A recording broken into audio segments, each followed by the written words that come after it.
people who I think viewed us and doing adoption as these people that were just white savoring, like they liked that Ooh. Christianese version of Oh, adoption. yeah, we do. We love it. It looks so good on paper. And we give out good trophies for it too. But we don't like the version that Yeah. transforms the whole family and the sanctification that comes through adoption that makes us have to transform from the spirit inside out.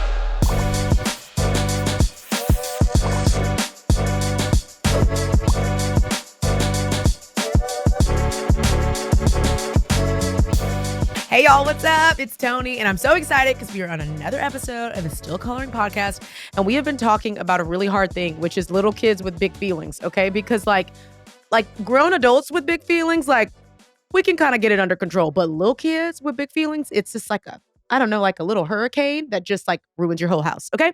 But it's a worthy conversation because we get to raise worthy kids who we get to hold and steward with God. And it's just really, really awesome. And I'm excited because I was scrolling on the Instagrams and I just scrolled right on past one of the most brightest, beautiful, aesthetically pleasing timelines I've seen in a while. And as y'all know, I'm like, I want to wear all the colors all the time. I just want to wear all the Same. colors. And I'm like, I'm going to follow Kendall. I like her. I don't Oh, know who she is. I don't know what she does. And I don't know what's going on. Then I started following you and I saw your cutie, chocolatey little baby girl. And I said, oh, I'm in. And actually, the video that like really had me, I think you were braiding her hair for vacation, maybe. I can't recall. And you were like, this is how you do this. And I said, oh, sis is in.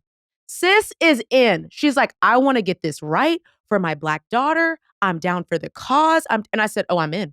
She's my best friend. I don't know. Maybe she doesn't know it, but I know it. And Kendall, I'm so grateful that you said yes to being on the podcast to talk about this, especially because you guys are in the midst of a lot of change when it comes to your family. So if you can, introduce yourself to our audience, talk about your family dynamic when it comes to having a child of a different race and what that looks like and the whole journey. And we just want to hear all of it. Tell us all the things. yeah. Well, thank you so much, Tony. I am so excited and thrilled to be here. Like you said, my name is Kendall, and I am a modern Southern housewife. And I say modern because Mm. sometimes the things that come out of my mouth don't always align with what people think should come out of my mouth. Come And a lot of on. that just comes from stereotypes, and you hear the way I talk and you see the way I look, and you're like, oh, I know her. Like, I already know her. You got me pegged. And my whole premise is I hope people stay around long enough, kind of like you, and say, whoa, okay, there's a little bit more depth. There's a little bit more to this loud Southern accent, these bold colors, and there's some bold thoughts and some, interesting conversations happening here. And so my approach to life, my approach to my platform and relationships is being able to authentically and unapologetically engage in conversations that sometimes are really uncomfortable. Yep. As you mentioned, we have a chocolatey brown daughter. Her name Oh, is Zadie Angelique that we adopted in 2019, the end of 2019. And I'm married to my high school sweetheart. We've been together 15 years. come on. And I know, no, it's crazy. And he's active service in the Army. And so being a military spouse and the mom to a Black daughter and living in the South obviously makes people have a lot of thoughts and a lot of opinions. And for me personally, I really got on this transformational journey, not only in my physical life because of my husband being military, but he deployed when my daughter was just 5 weeks old. But that was 2020 when we had a lot in our world changing. So Yep. my environment was shifting as far as, we had a pandemic. I was home alone with my newborn. And also Mm. then socially, for the first time in my life, and I will embarrass to tell you that, but it's the honest to God truth, had to consider what it was like to be Black. And it never once had to affect me in a way that really affected change in my life. Because for the first time, and I will never forget it, I was walking Zadie and she was 3.5, 4 months old, and getting that iPhone notification about Ahmed Aubrey. And it was the first time in my life as I'm walking through my neighborhood watching these Black young boys play basketball that I had ever had to consider that I had to be worried. It was the Mm. first time that it had ever struck me at all. And it's because you don't know till you don't know, Yeah. and you find out what you don't know. So, um, in that, I started processing these emotions online and writing about it because it was contradictory to a lot of the things and a lot of things I'd seen and heard about what racism looked like in 23. I thought it was more blatant, or I thought it was the old person, saying the N word under their breath at the grocery store. Like I thought it was those things. Yep. Um, but I learned it was so much more. And so I started documenting my own personal journey of all of that online, as so many Mm. people have kind of seen.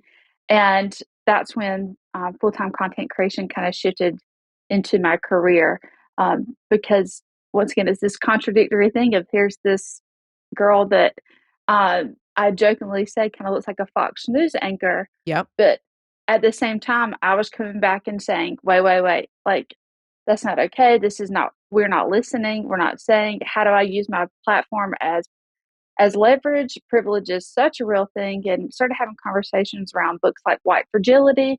And it was, I mean, my head was just exploding Yeah. basically in real time for people to see.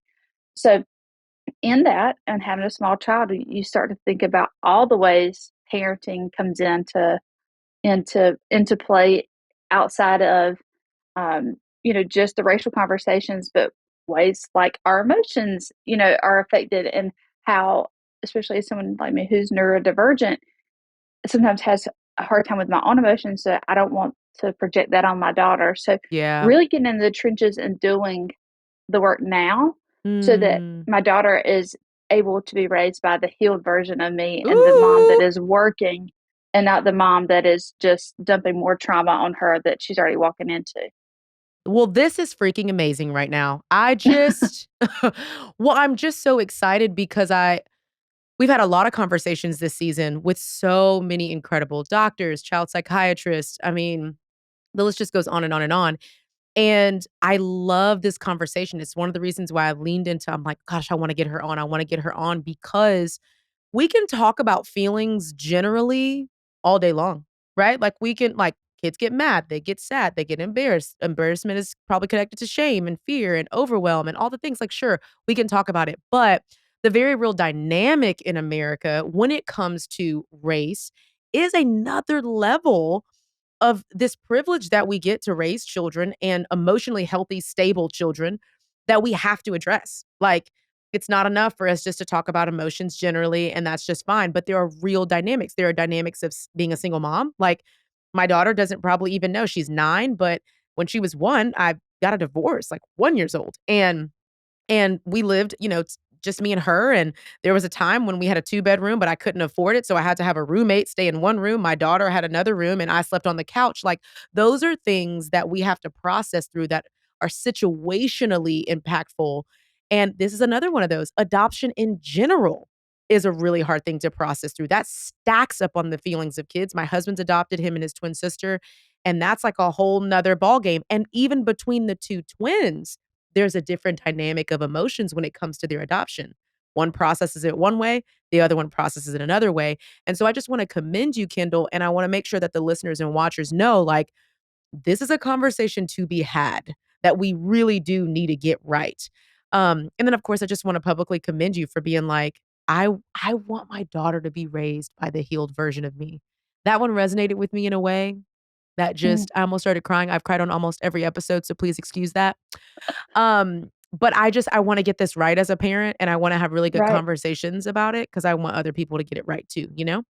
right. Um, okay, so talk to me a little bit about community. One of the things that was very hard for me when I got a divorce is that some people did not agree with my decision around it, and I Mm. lost a lot of friends. I am making an assumption here that when you started to dive into this really hard conversation around race and equality and diversity and inclusion and what it's like to raise, a Black child in America, maybe there was Right. some tension in your community. I don't know. How did you process through that in healthy ways? I mean, you can only imagine. Yeah. And I will say that it was not the people in my closest sphere. It was That's not good. the people that is having daily interactions, like personal relationships. These are not people that Zadian even had ever met before. These are these people that you were your teachers in high school, or someone that you know from your small town. Like, these acquaintances that you just happen to be still Facebook friends with 10 years later. And through our adoption process, I also did an online weekly Bible study for 5 years live every Wednesday night. This was pre-pandemic, before that was a cool thing. Yeah. And so a lot of people that were in this Bible study group with me that had gone along the journey of adoption and all with us. Mm. And I think for them, my change came very abruptly. And it was just like, well, where did this come from? Uh, I mean, I had some people even tell me that I had drank some sort of liberal Kool-Aid because I was talking about Okay. racism. They sell And that then at me, Target. Yeah. right, yeah, Mhm. exactly. Aisle 12. But Okay. they like couldn't comprehend at the basis that all conversations around race were not political. It was just that because of the culture of the world in 2020, they put it all together. And so I think some people's ears just got turned off to begin with. But I will never forget, I made a Facebook post, in 2020, and I was just so aggravated because we were not living close to family. So I was doing as all moms do, posting a cute picture of Zeddy Ann, cute update, look what she's doing, that kind of Yeah. deal.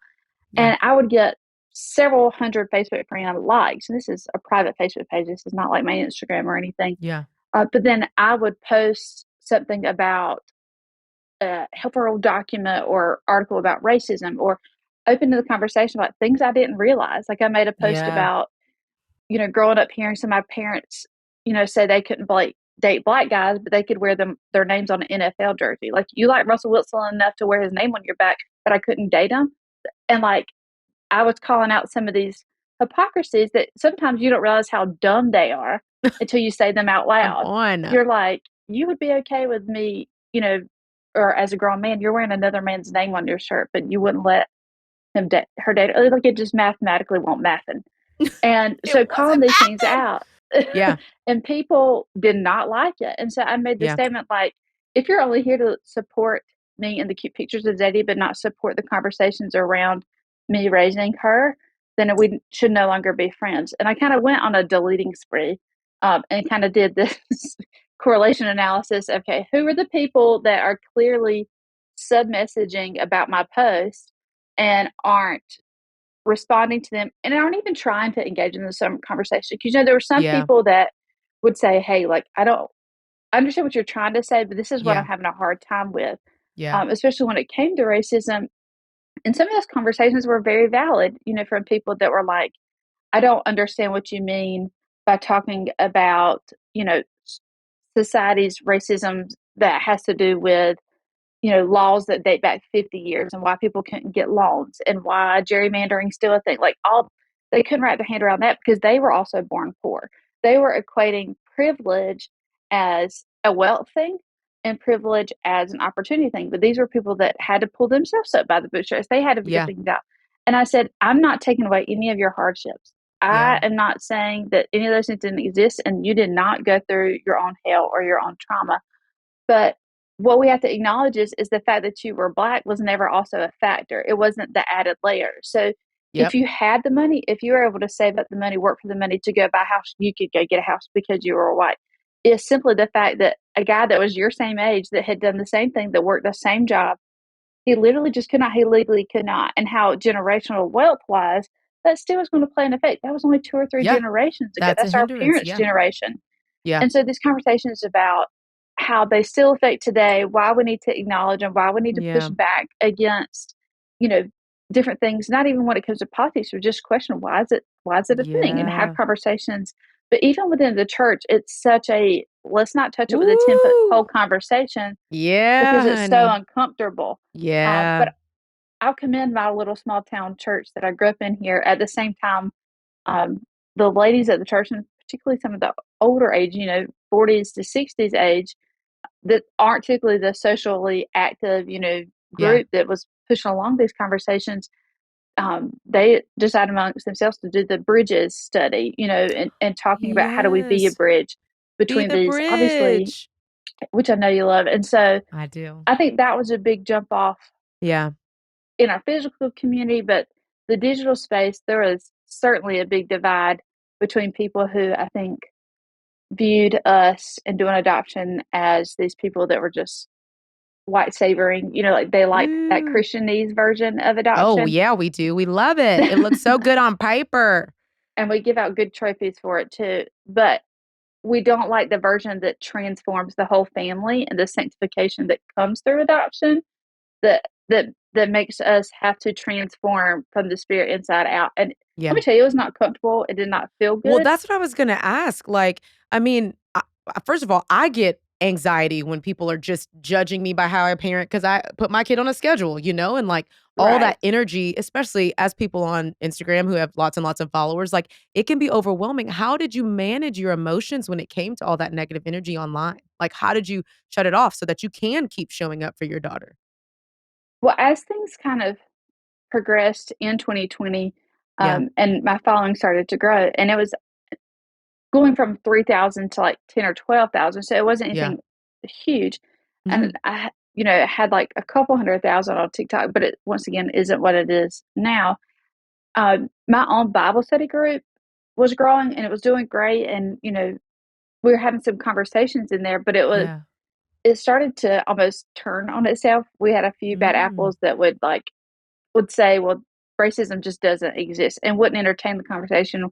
While we also had black women in the group that were like, nope, no, like this still happens to me on the regular. Like I'm still watched at Target constantly, when I walk around. And so it wasn't until a specific day when a specific follower that I had been walking and discipling, meeting for coffee kind of deal, making special trips to see them when I didn't live in state, basically told me that I was a sellout and um, Mm. was just doing it for clout to get attention to have these conversations Wow. and forgot who I was in Christ. Like, not only did she attack Okay. my I intention, mean, your but she faith, attacked my your faith, integrity, everything.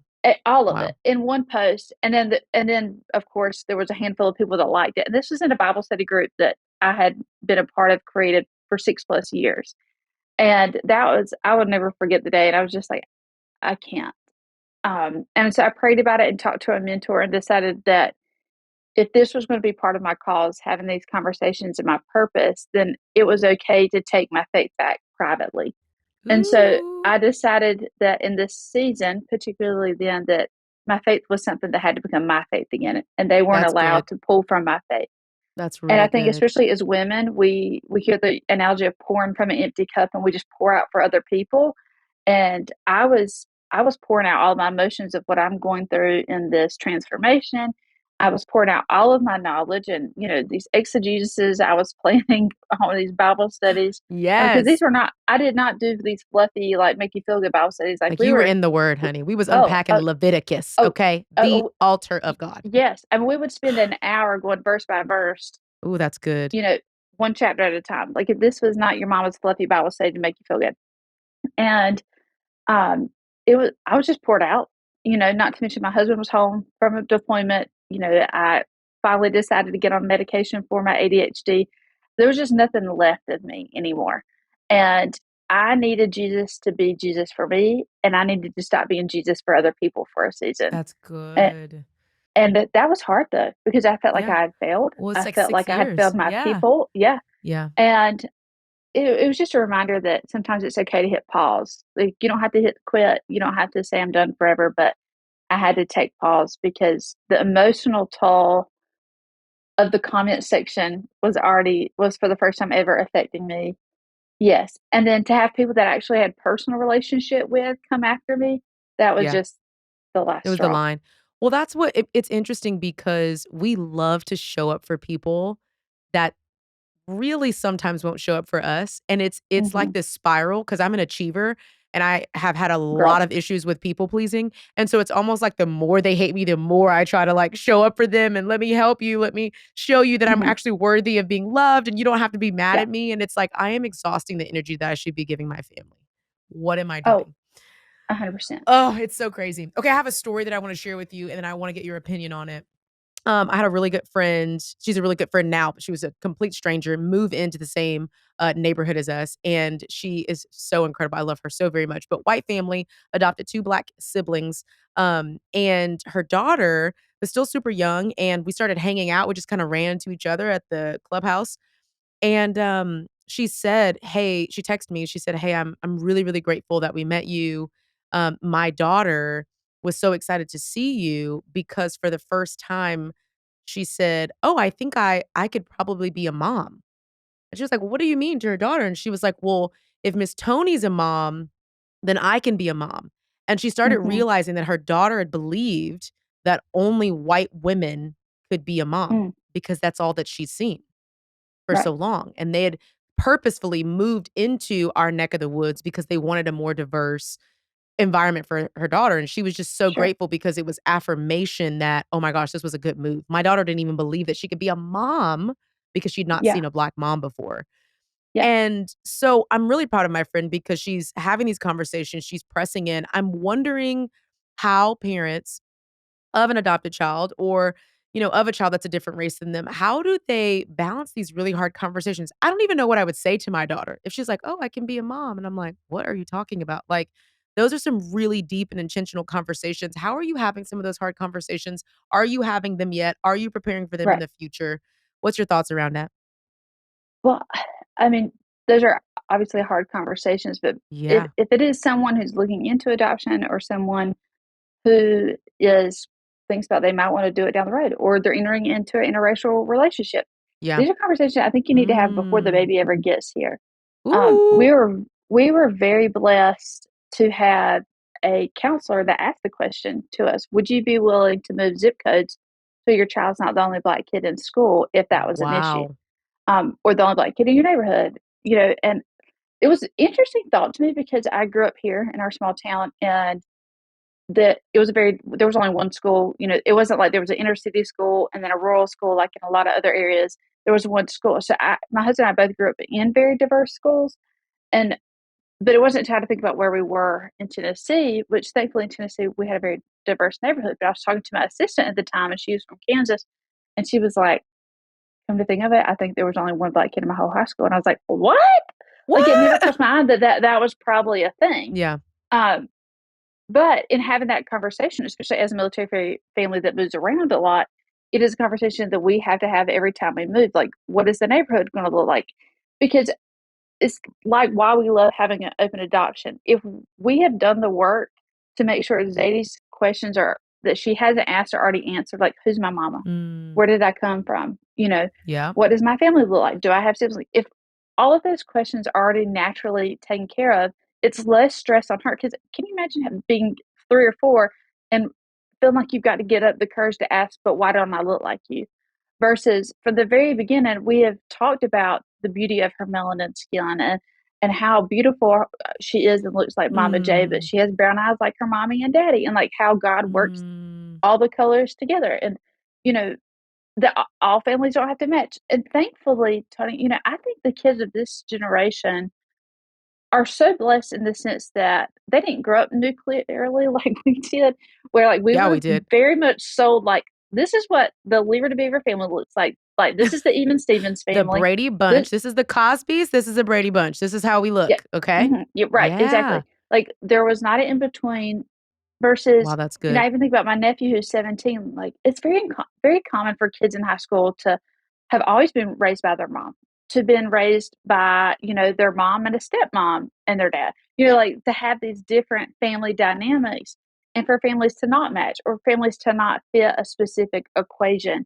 And so it's less conversations about well, why is it the way it's supposed to be? Because I think what's Mm. supposed to be, that goal is changing. So back to the Yeah. original conversation is we tried to get in front of it as much as possible so That's that she good, feels Kendall. comfortable asking the question, why well, she asked me the other day, she's like, Mommy, when will I have long hair like you?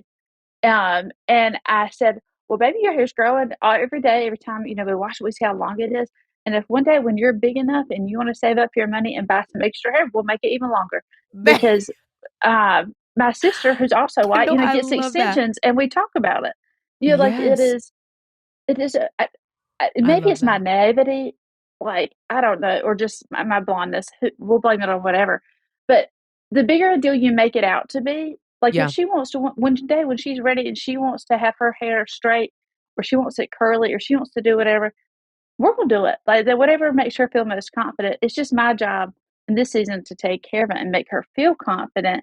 But I think some people, the more we get worked up about it, the more we allow our emotions to get worked up about it, the more they are. So as long as she feels like she can ask me any question, and we can that's continue to so just good. surround her with people that she looks like and people that she Mhm. can see herself being, Yep. hopefully we've mitigated some of those harder conversations Yeah. because it's just going to be a daily question.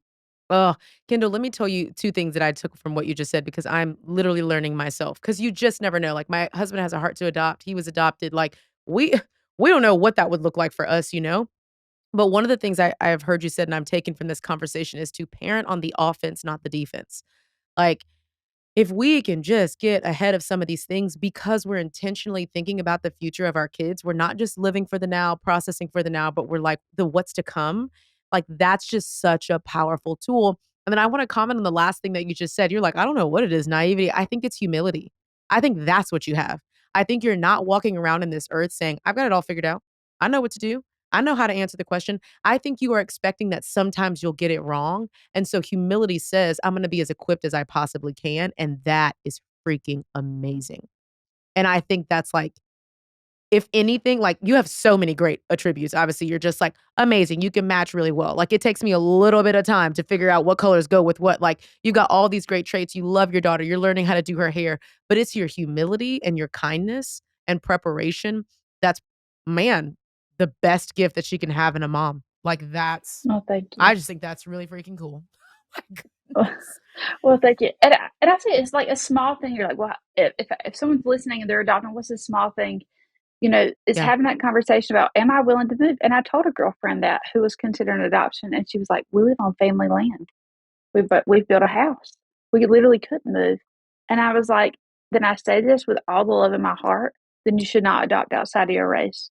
Because do you want to put your child in a situation where they never feel like they belong? Because they don't Mm. see themselves around them. And we have a relationship close enough, that we can say that.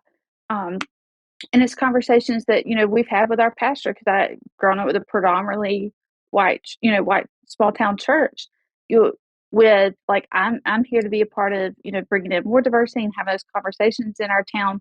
But especially as Zadie gets older, if we need to change our place of worship, the place I got married, the place I was baptized, the place that I've been my whole life in order to make her feel more comfortable because, Tony, I was raised in this church and I always saw women on the stage. I always saw women preaching. My church has always been women affirming. So Yeah. I had never once, and this is what I used to my example, I've never once questioned if I could do that. I've never once Oh, same. thought, Yeah, me neither. I've I was never, like, "What are y'all yeah, I've talking never about?" once like, and my husband didn't grow up, he grew up in a different denomination where he was like, y'all let women do that? And he was fine with it for personal stuff. He was just shocked because he had never seen it before. And I said, I want her the way that I grew up confidently in the church, knowing that I could be a part because I saw a woman. I want her to feel that way about being a woman, about being black, about, her hair, what she's interested, like just because representation matters. And so like getting the big things right about checking yourself on that, but it's also the small things like my mom gifted my daughter 2 American Girl dolls with, beautiful Gabrielle Union skin and perfectly curly hair Come before she on. was even born. Like, the child hadn't even made it into this Mm. earth, and so making sure because we knew. I mean, I can't even tell you it's not appropriate for public consumption, my comment on what it looked like, the baby doll aisle at Target back in 2019, because this was Come on. before a lot of the diversity initiatives. Yep. But the edited version, I said, "Why does it look like this is the children of the Klan meeting?" Like, because they were Okay. all because I mean, but you probably noticed Just they were all Little blonde House on the hair. Prairie down the aisle. Yep. Well, they were all blonde hair and blue eyes, Yeah. and like, and same thing at Walmart. And this was Yeah. 2019. I was like, what? And I made Yeah. that small comment to my mom, and my mom ordered 2 American Girl dolls where she could Come customize on. them. And that was probably my start of the awakening. So, Come on. have those conversations. Read the book White Fragility. It'll hurt your Okay. feelings a Help the lot. people. It'll Okay. This it'll is hurt your great. feelings a lot. Give us I the cried. resources. Yeah, I cried a lot. And it you have to be comfortable with sitting in your guilt, Mm. but not weaponizing that guilt. Like guilt is something Ooh. you have to process on your own. It's nobody else's fault. It's just reality Come on. sometimes. And so sometimes that guilt, don't let it turn to shame. Like I feel guilty about not acknowledging what my friend Victoria was going through as we were growing up in Yep. the same school. But I Yep. didn't turn it into shame where I couldn't do anything about it. I was like, I felt That's guilty good. because I You didn't didn't let know. it cripple you. Right, Ooh, and then that's moving good. past it. So that's why I just, try to tell people whatever privilege you have, and it doesn't just have to Mm. be race, it could be resource-wise, your education, Yep. your zip code, I don't know, but use that privilege as leverage. And I think that is Mm. the greatest gift we can have in building legacy for our children. Kendall, you have done a thing here, girl. I didn't know what to expect from this interview. Let me Oh, just tell Lord. you. And I'm so grateful Oh, because thanks. I just think it's really needed. And as a Black woman in America, I just want to say thank you. Like 2019, 2020 was hard. We were bridge builders, my husband and I. It was tough to stand in the middle and take it from I both can't. sides. And it Hmm. was a lot of our white brothers and sisters, our friends that said, I'll take some with you. I'll stand in the Hmm. trenches with you. Hmm. That helped us so much. And so I just want to thank you so much for being here. You guys go follow Kendall. Her Instagram is going to be in the show notes. And I'm with you, girl. Okay. And if you have any questions at all about hair, let me know. Oh, But it listen, looks I like will. you got it I'm locked in. Okay. girl. I'm trying. Listen, I there's more than once I've been standing on one of the aisles at the hair store, and Like those girls that work at the there was like, Sally's. Kendall, do you need some help? Oh Come no, here, we had the sweet beauty girl. world.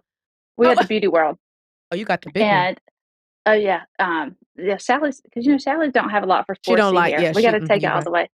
And so that I mean, they see me looking like this, and they're like, "We know you need help." And I'm Come like, on, "Yeah, sweet baby. I'm comparing 3 different mousses, and I'm not sure which one I'm supposed to do And today." I do not know Uh, what I need to slap on these braids. Okay. I don't yeah, know. I do and they not take know. me by the hand, and so I mean, we are so much in debt of all the internet aunties and the Yeah. women that just come up to us in the grocery store, Yep. and God bless my friends to get the SOS Yeah. text about all the things. Thank you. Well, I love you, girl, and I appreciate you. And we'll Thank be you so following in, much. honey. I'm gonna be in your DMs. It'll be great. Yes, let's do it.